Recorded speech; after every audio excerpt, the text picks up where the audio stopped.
గౌరవనీయ రాష్ట్ర ముఖ్యమంత్రి గారు, ఉప ముఖ్యమంత్రి గారు, ఇండస్ట్రీస్ మరియు ఐటీ శాఖ మంత్రివర్యులు, గౌరవ స్థానిక శాసనసభ్యులు, వివిధ కార్పొరేషన్స్కి సంబంధించిన చైర్పర్సన్స్, ఇండస్ట్రీ అసోసియేషన్స్ నుంచి విచ్చేసిన ప్రతినిధులు, తోటి ఇండస్ట్రీస్ శాఖలో పనిచేస్తున్నటువంటి నా కలీగ్స్, ఇక్కడ ఉన్నటువంటి ఆహ్వానితులు అందరికీ ఈ సందర్భంలో నా హార్దిక వందనాలు తెలియపరుస్తున్నాను. ఇది మన అందరికీ చాలా సుదినము. మన అందరికీ తెలుసు, గతంలో టీఎస్ ఐపాస్ అనే ఒక పాలసీ ఉండింది. కానీ కొత్త ప్రభుత్వం వచ్చాక గౌరవ ముఖ్యమంత్రి గారు, ఇండస్ట్రీస్ మంత్రివర్యులు చాలా సందర్భంలో ఈ విషయం చెప్పారు. టీఎస్ ఐపాస్ ద్వారా ఎంఎస్ఎంఈస్, రాష్ట్రంలో ఉన్నటువంటి ఎంఎస్ఎంఈస్కి ప్రత్యేకంగా ఏమాత్రం బెనిఫిట్స్ లేవు. ఎక్కువగా టీఎస్ ఐపాస్ లాంటి కార్యక్రమం ఉపయోగము పెద్ద పెద్ద కంపెనీస్కి వస్తూ ఉన్నాయి. కాబట్టి ప్రత్యేకంగా ఒక ఎంఎస్ఎంఈస్ కోసం ఒక పాలసీ మన రాష్ట్రంలో ఉండాలి. అండ్ ఇతర రాష్ట్రాల్లో ఎట్లాంటి పాలసీస్ ఉన్నాయో వాటికంటే కూడా మంచి పాలసీస్ ఉండాలి, మంచి పాలసీస్ ఉండాలి. సో ఈ పాలసీ తయారు చేసే క్రమంలో ముఖ్యంగా చాలామంది ఇక్కడ ఎంఎస్ఎంఈ ప్రతినిధులు ఉన్నారు, వాళ్ళకి అవగాహన ఉంటుంది. ఎంఎస్ఎంఈ పర్ఫార్మెన్స్ని అధ్యయనం చేయడానికి సాధారణంగా కొన్ని అంశాలు ఉంటాయి. ఉదాహరణకి రాష్ట్రంలో ఉన్నటువంటి జీడిపిలో ఎంఎస్ఎంఈ భాగం ఎంత ఉంది, రాష్ట్రంలో ఉన్నటువంటి ఉపాధి కల్పనలో ఎంఎస్ఎంఈ భాగం ఎంత ఉంది, రాష్ట్రం నుంచి జరుగుతున్నటువంటి ఎగుమతుల్లో ఎంఎస్ఎంఈ భాగం ఎంత ఉంది, రాష్ట్రంలో కొత్త పేటెంట్స్ ఫైల్ అవుతూ ఉంటే, కొత్త ఆవిష్కరణలు జరుగుతూ ఉంటే దాంట్లో ఎంఎస్ఎంఈ భాగస్వామ్యం ఎంత ఉంది. సో ఇట్లాంటి పరిణామాల మీద ఎంఎస్ఎంఈ పర్ఫార్మెన్స్ని మనము సాధారణంగా బేరీస్ వేస్తాము. సో ఇట్లాంటి అంశాల మీద మన భారతదేశంలో ఉన్నటువంటి 25 రాష్ట్రాల్లో మనము ఎక్కడ ఉన్నాము ఇది ముందు విశ్లేషించడం జరిగింది. అండ్ చాలా స్పష్టంగా మనకు తెలిసింది, ఈ 4-5 అంశాల్లో ఏ దాంట్లో కూడా తెలంగాణ మొదట 5వ ర్యాంక్స్లో లేవు.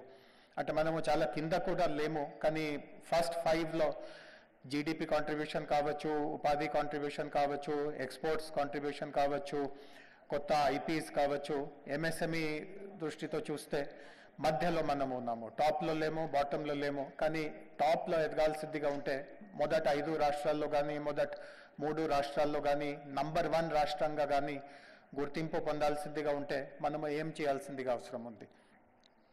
అప్పుడు ఇందాక చెప్పినట్టుగా చాలామంది ఎంఎస్ఎంఈ ప్రతినిధులతో కలవడం జరిగింది, వాళ్ళ సంస్థలతో కలవడం జరిగింది. కొంతమంది నిపుణులు ఉంటారు, వాళ్ళకి ఎంఎస్ఎంఈ మీద మంచి పట్టు ఉంటుంది. ఎన్నో దశాబ్దాలుగా వాళ్ళు ఎంఎస్ఎంఈ వ్యవహారాన్ని గమనిస్తూ ఉంటారు. వాళ్ళ అభిప్రాయం సేకరించడం జరిగింది. అండ్ ఒక చిన్న టీం ఏర్పాటు చేశాము ఇండస్ట్రీ శాఖలో. వాళ్ళు స్వయంగా కొన్ని ఎంఎస్ఎంఈ ఇండస్ట్రియల్ పార్క్స్కి వెళ్ళి ఎంఎస్ఎంఈస్ వాడే టెక్నాలజీస్ని అర్థం చేయడం, వాళ్ళ ఫైనాన్సింగ్ లావాదేవీలని అర్థం చేయడం, వాళ్ళు ఈరోజు టెక్నాలజీని ఎంతవరకు ఉపయోగిస్తున్నారు దాని మీద అధ్యయనం చేయడం, వాటన్నిటి ద్వారా మా దృష్టికి ఏం వచ్చింది అంటే 6 రకమైన ప్రధానమైన సమస్యలు ఎదురవుతున్నారు. దాంట్లో మొదటిది ల్యాండ్ ఏర్పాటు చేయడం. అంటే వాళ్ళు ఇండస్ట్రీ పెట్టాల్సిందిగా ఉంటే ఆ ల్యాండ్ ఎక్కడి నుంచి వాళ్ళకి అందుబాటులో అవుతుందో దాంట్లో కొన్ని ఇష్యూస్, కొన్ని సమస్యలు ఎదురవుతున్నారు. అన్నిటికంటే ముఖ్యమైన సమస్య ఉంది ఫైనాన్సింగ్ సమస్య.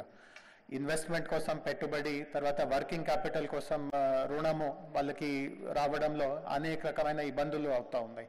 సో దానికి సంబంధించిన వాళ్ళకి ఒక సులభతరమైన పద్ధతి ఏర్పాటు చేయడానికి ఏం అవసరం ఉంటుంది. అదేవిధంగా మ్యాన్ పవర్. మన అందరికీ తెలుసు, పెద్ద కంపెనీస్కి ఒక ఐఐటికి వెళ్ళడం, ఒక పెద్ద కాలేజ్కి వెళ్ళడం, అక్కడ పాస్ అవుతున్నటువంటి స్టూడెంట్స్ని క్యాంపస్లోనే సెలెక్ట్ చేయడం వాళ్ళకి చాలా సహజము. కానీ ఒక ఎంఎస్ఎంఈకి ఒక కాలేజ్కి వెళ్ళి కొత్త స్టూడెంట్స్ని రిక్రూట్ చేయడం, ఇది ఒక రకంగా చెప్తే ఇది అసాధ్యం అన్నమాట. సో బెస్ట్ టాలెంట్ వాళ్ళు నోచుకోకుండా ఇట్లే వాళ్ళ పనితీరు నడుస్తూ ఉంటుంది. సో మ్యాన్ పవర్, మంచి హ్యూమన్ రిసోర్సెస్ ఈరోజు ఎంఎస్ఎంఈ రంగానికి వెళ్ళాల్సిందిగా ఉంటే ఏం చేయవచ్చు. రా మెటీరియల్స్. అదే పెద్ద కంపెనీస్కి రా మెటీరియల్ అవసరం ఉంటే వాళ్ళు ఒక టెండర్ పెడతారు, ఎన్నెన్న మంది నుంచి వాళ్ళకి ఆఫర్స్ వస్తాయి అండ్ ఏదో ఒక కంపెనీని వాళ్ళు సెలెక్ట్ చేసి అక్కడ నుంచి వాళ్ళకి ముడి సరుకులు రావడం మొదలవుతుంది. కానీ ఎంఎస్ఎంఈస్కి రా మెటీరియల్ పొందడం కూడా చాలా ఒక క్లిష్టమైన పనిగా మారుతుంది. సో దాంట్లో ప్రభుత్వం ఏం చేయవచ్చు? అదేవిధంగా టెక్నాలజీ అంటే చాలామంది నిపుణులు మాకు ఏం చెప్పారు అంటే ఈరోజు ఫస్ట్ 5లో మనము లేము. దానికి ఒక ముఖ్యమైన కారణం ఏముంది అంటే ఇక్కడ ప్రొడక్టివిటీ తక్కువ ఉంది. ఎందుకంటే వాళ్ళు వాడే టెక్నాలజీ చాలా పాతకాలంది. అంటే ఒక నిపుణులు ఒక రకంగా జోక్గా చెప్పారు, నేను కొన్ని ఎంఎస్ఎంఈ ఇండస్ట్రీస్కి వెళ్ళాము, మాకు ఏం అనిపించింది అంటే మేము 19వ శతాబ్దిలో ఇప్పుడు అడుగు పెడుతున్నట్టుగా ఆయన చెప్పారు. సో పాత టెక్నాలజీ నుంచి మనము లేటెస్ట్ టెక్నాలజీ వైపు వెళ్ళాల్సిందిగా ఉంటే ఖచ్చితంగా దానికి ఖర్చు ఉంటుంది, కొంత డబ్బు ఖర్చు పెట్టాల్సిందిగా ఉంటుంది. కానీ ఆ పెట్టుబడి పెట్టడం వల్ల మంచి ఫలితాలు కూడా వస్తాయి, ప్రొడక్టివిటీ పెరుగుతుంది, నాణ్యత పెరుగుతుంది, కొత్త మార్కెట్స్కి వెళ్ళవచ్చు. సో టెక్నాలజీని మనము ఒక చాలా పెద్ద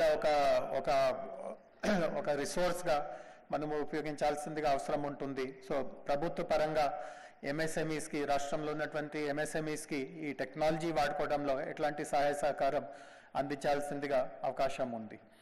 అదేవిధంగా చివరిలో మార్కెట్స్. సో ఈరోజు ఎంఎస్ఎంఈస్ కొంతవరకే ఒక పరిమిత పరిధిలోనే మార్కెటింగ్ చేయగలుగుతున్నారు. దగ్గరలో ఉన్నటువంటి కంపెనీస్కి అమ్మడం కానీ ఇతర B2B రూపంలో అమ్మకాలు జరుగుతూ ఉంటుంది. కానీ మొత్తం భారతదేశంలో ఉన్నటువంటి అవకాశాలని పొందడానికి ఏం చేయవచ్చు, విదేశాల్లో ఉన్నటువంటి అవకాశాలని మార్కెట్ చేసే అవకాశాలని ఎట్లా ఉపయోగించుకోవచ్చు, ఈ కామర్స్ని ఎట్లా ఉపయోగించుకోవచ్చు, డిజిటల్ పద్ధతులని ఎట్లా ఉపయోగించుకోవచ్చు. సో ఇట్లాంటి ప్రధానంగా ఈ 6 అంశాలు మా దృష్టికి వచ్చిన దాన్ని మేము ఈ పాలసీలోకి తీసుకువచ్చాము. ఈ 6 అంశాలకి సంబంధించిన ప్రభుత్వం నుంచి ఎట్లాంటి సహాయ సహకారం ఉంటే, ఇంటర్వెన్షన్స్ ఉంటే మన ఎంఎస్ఎంఈస్ పనితీరు మెరుగుపరుస్తుంది. అండ్ టాప్ 5లో కానీ టాప్ 3లో కానీ నంబర్ 1 పొజిషన్ చెందడానికి కూడా భవిష్యత్తులో ఖచ్చితంగా అవకాశం ఉంటుంది. సో మొత్తం కలిపి ఈ 6 రంగాలకి సంబంధించిన 6 సమస్యలు 6 అంశాలకి సంబంధించిన మొత్తం ఒక 40 రకమైన ఇంటర్వెన్షన్స్ ఈ పాలసీలో తీసుకురావడం జరిగింది. ఈ పాలసీ పుస్తకం మీకు ఇప్పుడు ఈ కార్యక్రమం అనంతరం అందించడం జరుగుతుంది. మన ఇండస్ట్రీ శాఖ వెబ్సైట్లో కూడా మీరు దీన్ని డౌన్లోడ్ చేయవచ్చు. సో ఒకవేళ ఈ బుక్ని చేతికి అందలేకపోతూ ఉంటే మీరు ఇంటర్నెట్ ద్వారా అయినా ఈ పాలసీ బుక్ని మీరు సొంతం చేయండి. అండ్ ఈ పాలసీ నాకు పూర్తిగా విశ్వాసం ఉంది. దీని వెనక ఇందాక మల్సూర్ గారు చెప్పినట్టుగా గౌరవ ముఖ్యమంత్రి గారు, గౌరవ ఉప ముఖ్యమంత్రి గారు, ఇండస్ట్రీ శాఖ మినిస్టర్ గారు వాళ్ళ అందరూ కూడా దీనికి చాలా ప్రాధాన్యత ఇస్తున్నారు. సో కాబట్టి వీటిని 100% అమలు చేయడంలో మేము 100% మేము సత్ఫలితం అవుతాము. ఇంకొక విషయం కూడా చివరిలో మీకు చెప్పాలి, మీరు కూడా చాలామంది ఇండస్ట్రీస్ ఎన్నో సంవత్సరాలుగా దశాబ్దాలుగా నడుపుతూ ఉంటారు.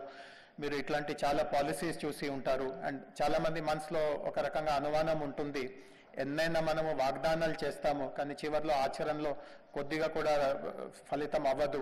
అట్లాంటి కూడా అనుభవపూర్వంగా కొంతమందికి ఇట్లాంటి ఒక రకంగా అభిప్రాయం ఉండవచ్చు. కానీ ఈ పాలసీ పుస్తకంలో మీరు చదువుతారు దట్ ఈ పాలసీని నిజాయితీతో అమలు చేయడానికి కూడా ఒక వినూత్నమైన ఒక వ్యవస్థ కూడా తీసుకురావడం జరుగుతూ ఉంది. ఒక ప్రత్యేకంగా ఒక విభాగము ఇండస్ట్రీ శాఖ అధీనంలో ఏర్పాటు చేస్తున్నాము. అండ్ వాళ్ళు ఎవరికి ఇందాక చెప్పినట్టుగా 40 రకంగా ఇంటర్వెన్షన్స్ ఉంటాయి. కార్యాచరణ ప్రణాళికల్లో 40 సూత్రాలు ఉంటాయి.